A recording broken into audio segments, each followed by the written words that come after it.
సంబంధించినటువంటి state observe all nursery LKG UKG first class students అర్థం కాకపోవచ్చు. Second third fourth fifth and high school section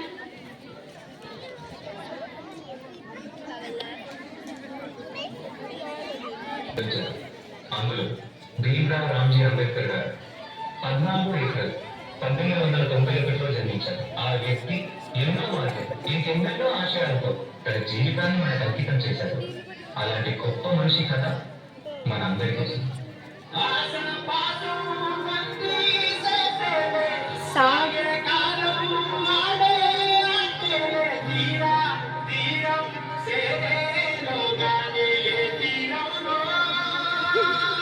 నమస్కారం మాస్టారు. పిల్లలు, ఈ ప్రశ్నకి మీరు ఎవరు సమాధానం ఇస్తారు? నేను చెప్తాను మాస్టారు. నువ్వు ఆ బల్లాన్ని తాకితే దాని వెనకాల ఉన్న నా భోజనం మైలైపోతుంది. నువ్వు కూర్చో. నువ్వు వెళ్ళి రాయి భీమరావు.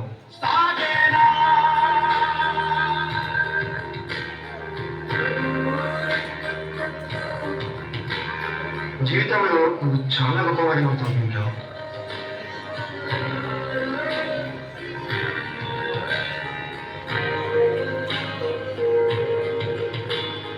నీ వల్ల మా భోజనం మైలైపోయింది. ఇది కూడా నువ్వు పెట్టిను.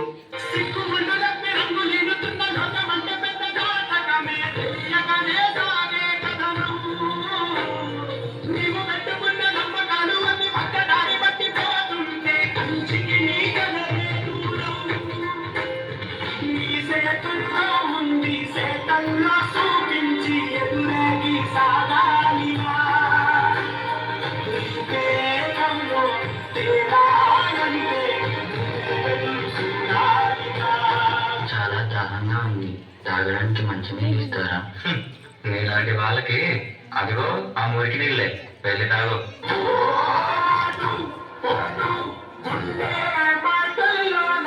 మనుషులు మనుషుల్లా చూడండి, పశువుల్లా కాదు.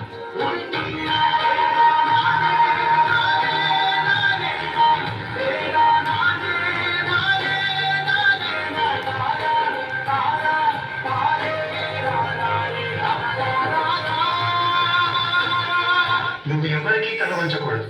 నీ చదువు నీ మార్గం కావాలి, విజ్ఞానమే నీ ధనం కావాలి. నీ వాళ్ళ కోసం నువ్వు ఒక దీపంలా నిలవాలి. నీ కృషి, పట్టుదల, దీక్ష మన భారతానికి రాజ్యాంగం కావాలి.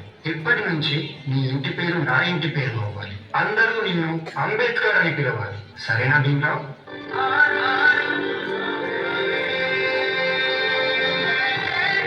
ఎంతమంది తనని తక్కువగా చూసినా చదివే లోకంగా మార్చుకొని మెట్రిక్ సాధించాడు.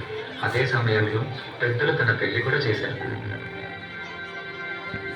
సాయాజీరావు గైక్వాడ్ అనే మహారాజు సాయంతో విదేశాల్లో చదువు పూర్తి చేసి ఎన్నో గణితలు సాధించి తిరిగి వస్తారు.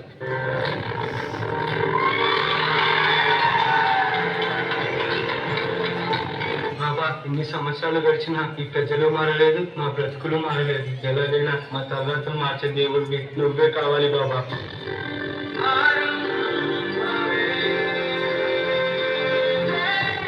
నా ప్రజల కోసం ఎంత కష్టమైనా పోరాడతాను.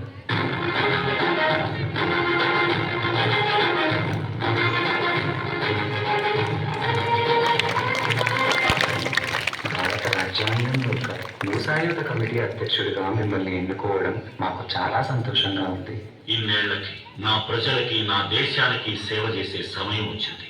భారత రాజ్యాంగాన్ని నిర్మించే అవకాశం నాకు దక్కింది. దీనికోసం నా ప్రాణాలు అర్పించడానికైనా సిద్ధంగా ఉన్నాను.